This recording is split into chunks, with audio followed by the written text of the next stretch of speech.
On July 16, 2013, Luca Parmitano, an Italian astronaut, set out on what was meant to be a routine 6-hour spacewalk.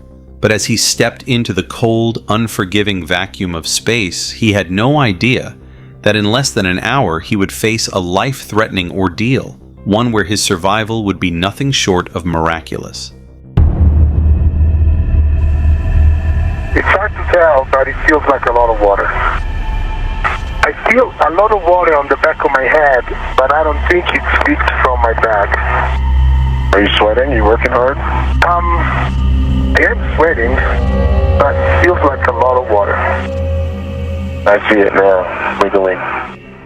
Luca Parmitano, along with NASA astronaut Chris Cassidy, was scheduled for a series of spacewalks to carry out maintenance and install new equipment on the International Space Station. Their first spacewalk on July 9th had gone without incident, a standard mission involving the deployment of cables and preparation for a new Russian module. It seemed like everything was going smoothly. But fast forward to July 16th, and what started as a routine second spacewalk quickly spiraled into a terrifying, life-threatening situation, one that pushed Parmitano to the very brink of survival. The day began as any other spacewalk, calculated, coordinated, and prepared down to the last detail. At the age of 36, Parmitano had just made history as the youngest person to be assigned to a long-duration space station crew and the first Italian astronaut to step outside the International Space Station. The mission was clear: wrap up tasks from the first spacewalk and continue with routine maintenance. 38 minutes into the spacewalk, Parmitano made a report that seemed harmless at first, but in hindsight, it was a red flag that should have stopped everything in its tracks. His suit's carbon dioxide sensor had failed, showing an off-scale high reading. Ground controllers, after a brief consultation, decided it was no cause for concern and told Parmitano to keep working. They also advised Parmitano to self-monitor for elevated CO2 levels, unaware that this was the first sign of a much bigger problem. This decision to proceed, despite the early warning, would soon turn what should have been a regular mission into a fight for survival. Shortly after the CO2 warning, Parmitano felt something unusual: a few drops of water on the back of his neck. Spacewalkers are trained to expect the unexpected, and sometimes astronauts experience small issues, like a leak from the water bag attached to their suits, which allows them to stay hydrated during long missions, so water inside a spacesuit wasn't unheard of. Some astronauts have also dealt with similar issues in the past. Carlos Noriega, back in 2000, had water leak into his helmet from his drink bag. It wasn't dangerous, just annoying. A single drop bounced off his visor, which was coated with soapy material, hit his eye, and stung like crazy. However, he blinked it away and continued with the mission. No harm done. Then there was Chris Hadfield in 2001. His experience was much worse. Soapy water leaked into both of his eyes during a spacewalk. For more than half an hour, Hadfield was completely blind, floating in space with nothing to do but wait for the water to evaporate. But like Noriega, Hadfield wasn't in real danger. It was uncomfortable, yes, but manageable. Parmitano must have thought he was in the same boat. But soon he realized that something was very wrong. Hey Luca, can you clarify, is it increasing or not increasing? It's hard to tell, but it feels like a lot of water. Within minutes, the few drops of water became a large amount and began pooling inside Parmitano's helmet. He could no longer dismiss it as a minor inconvenience. By the time he reported to ground control at 54 minutes into the spacewalk, the water had increased to such a level that it was impairing his ability to see or communicate. Chris Cassidy, who was working alongside him, confirmed that the water buildup was getting much worse. Cassidy even suggested that Parmitano drink from his water bag to eliminate that as the source of the leak. It can't be the water. It has to be the bag. When you suck it dry. But even after Parmitano drank the water bag dry, the problem still persisted. I don't understand where it's coming from. It can't be the water. Now the mission was no longer about maintenance. It was about survival. As more water filled the helmet, it began to cover Parmitano's face, obstructing his vision and making it hard for him to breathe. my head is really wet, and I have a feeling that it's increasing. In the zero-gravity environment of space, water behaves very differently than it does on Earth. Instead of falling away, it clung to his skin and formed a suffocating layer around his face. Water droplets floated freely, but there was no escape. You may be wondering what happens if you take off your helmet in the vacuum of space. If you hold your breath, your lungs rupture. If you don't, then you have maybe 30 seconds to a minute of consciousness. It's possible to survive a vacuum without permanent injury, but it's highly unlikely given how long it would take to reach the airlock and repressurize it. If you somehow managed it, you'd be swollen and sunburned. Odds are you'll just suffocate and leave behind a corpse that will remain well preserved, a mummy drifting through nothing, perhaps forever.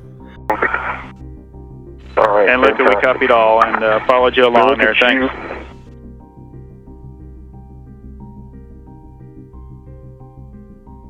You're doing a skills run. This is where they would.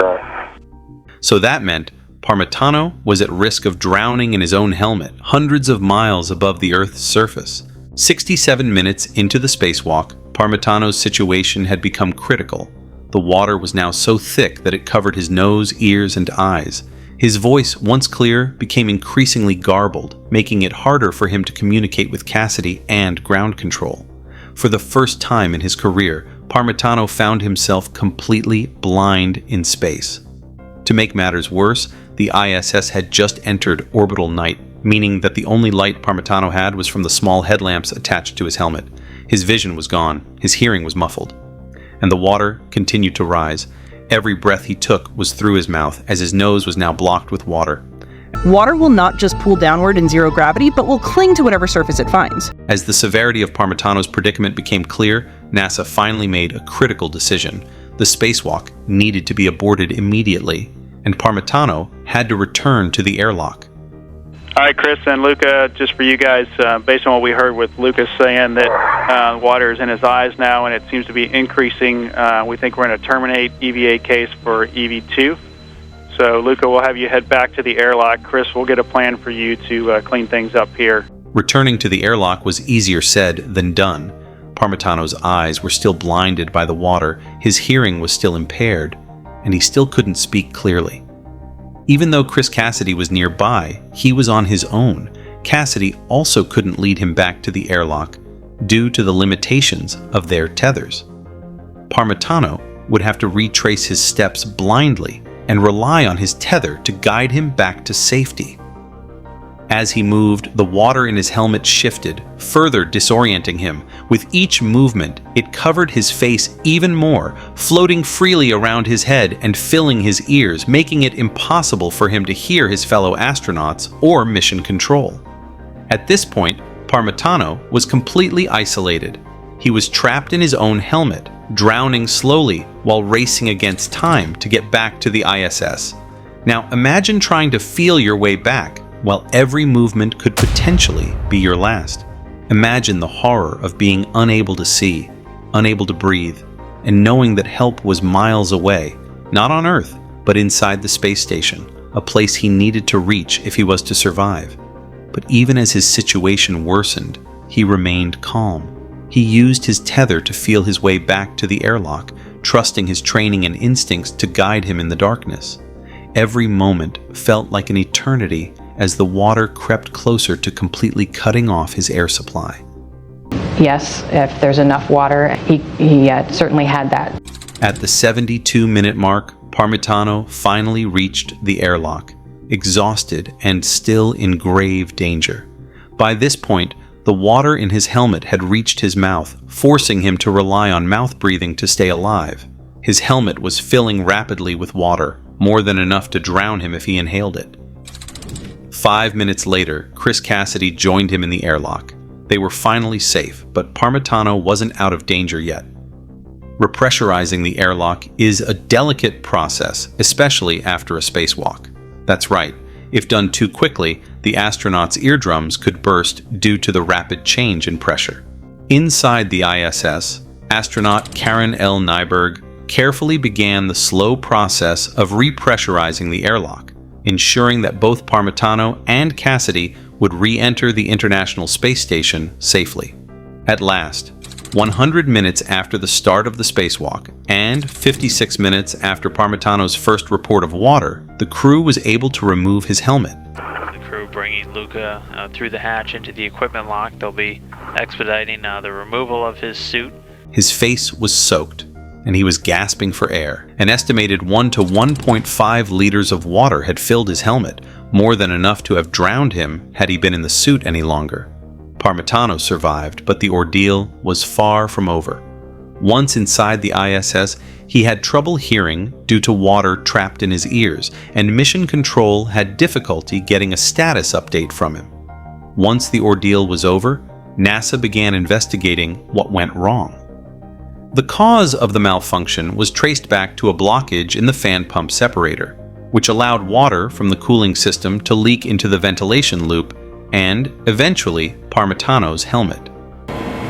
So this is Luca's helmet, and the ventilation air comes into the helmet through this port right here, and then goes behind the crew member's head, and then blows the air across the front of your face.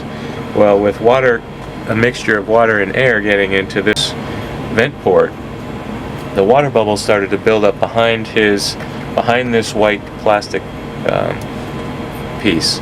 Once the water got big enough that it went all the way around and started coming outside the edge of the white plastic, then it saturated his communication cap, and sort of capillary flow just brought the water all around his head.